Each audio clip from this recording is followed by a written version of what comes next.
Hi, I'm just the Chicago Dog Whisperer, and today's video is correcting your puppies is absolutely necessary and healthy. When we talk about correcting a puppy, if you go on Google and you search how to stop my puppy biting and all that stuff, you're gonna read a lot of different answers. Some of the more common ones are if your puppy bites you, to say ow and turn away, or turn your back to the puppy, or get up and walk away from the puppy and leave them alone. Put your puppy in timeout in the kennel to calm down or whatever. Tell your puppy no. There's a lot of just nonsense out there. Other things squirting water, shaking a can of pennies, or redirecting them towards another object like a toy or a bone or anything like that. Every time I work with puppy owners, typically people, when they get puppies, they want to raise the puppy themselves.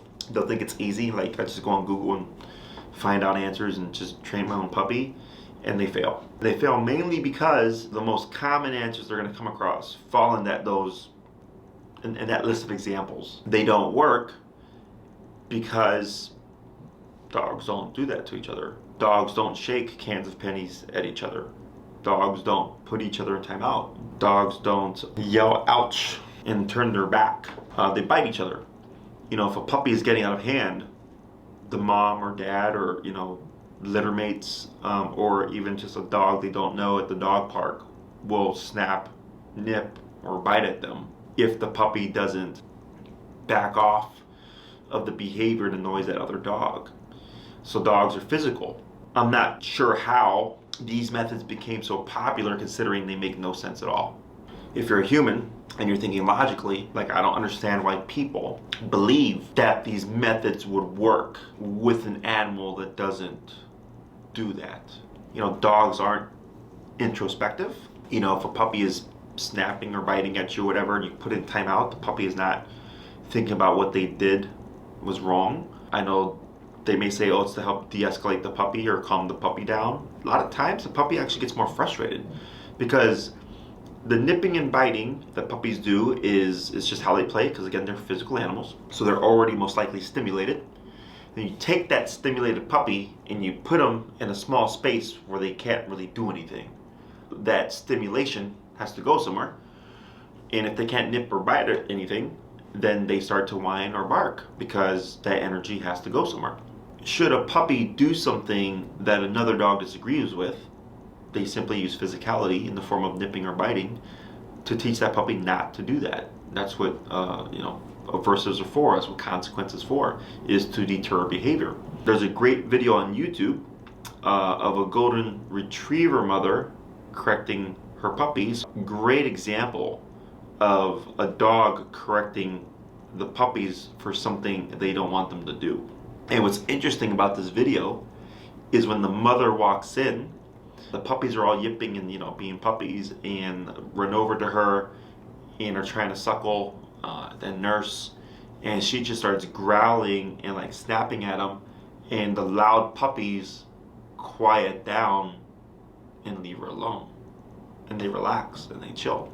And the reason why I find it so fascinating is because puppy behavior is typically excused, and people will say, my puppy barks a lot and runs around a lot and all that stuff because it's a puppy. And I go, no, the puppy is doing that because you allow them to do that. There's been no consequence for those behaviors. So when I have puppies, my puppies are calm. Even at 2 months, my puppies are calm, because I'm correcting them for things that I don't want them to do.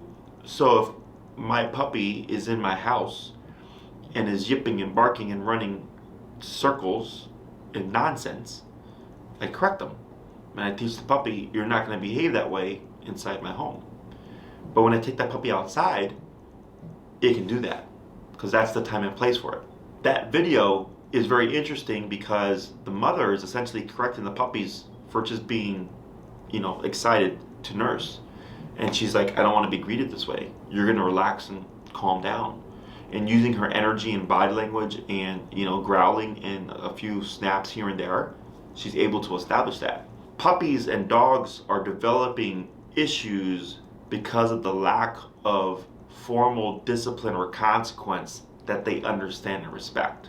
Not because people are using physical aversives, it's because they're not using physical aversives. because they use those style of aversives themselves. And dogs amongst themselves will establish a harmony. But when humans step in and prevent the dogs from being dogs, which there's a gray area there, because if someone's dog corrects another person's dog and like punctures that dog, now that's a vet bill, right? So I can understand that, but humans have made that complicated. But in the dog world, they would regulate each other, and if a dog bit another dog, no one would care to take that dog to the vet, because that doesn't exist amongst their world. They would just establish a harmony of like, hey, if you do this, you're gonna get bit. And the dog then keeps its behavior in check. With puppies, it's healthy, it's absolutely necessary that they need to be corrected in a fashion that they understand, and we really need to stop with this nonsense of timeout and shaking cans of pennies and squirt bottles and putting them in their kennel and timeout and stuff like that. Because one, the methods are ineffective. It's leading to people returning their puppies or returning the dogs when they're older because now they're crazy. They've never been put in their place. They've never been corrected. There's never been a consequence that was something that they respected to stop doing a behavior. So it's either they're being returned or they're maturing as a puppy with these nonsense behaviors and becoming adult dogs, and now you have an adult dog that's bigger, more dangerous technically, depending on, especially if you get a power breed, because of the lack of consequences. And I just posted a video about this on my Canine Perspective Instagram with a family, and the first thing they wanted to know was, how do we stop these behaviors? I said, correct your puppy. They're like, oh, we've been using treats or redirecting with bones and stuff. My dogs don't redirect each other with bones. They bite each other. So I gave them 3 different options on how to bite their puppy from a human vantage point. And I give options because not everybody is comfortable with the most effective option, which is, in my opinion, the Cesar Millan method, using the touch and the hand jab and all that stuff. Usually people have to get over this kind of psychological hump of correcting their puppies using physicality. So I give them 3 different options, and they usually kind of go through those options until they're like, you know what, these other ones didn't really work that well. We're going to try this one. And then lo and behold, it's actually effective because we're talking the dog's language now. So the reason why I get results quickly with my dogs and my puppies with my clients is because I'm training their dog in a style that the dog understands, using physicality, either it's with remote collar or prong collar, what have you, and certain exercises that the dogs understand. When it comes to puppies, it is okay and is absolutely, again, healthy to correct your puppy using physicality, whether it be the Cesar Millan method or a bonker. Sometimes the pet corrector works, but usually it stops working after a certain point.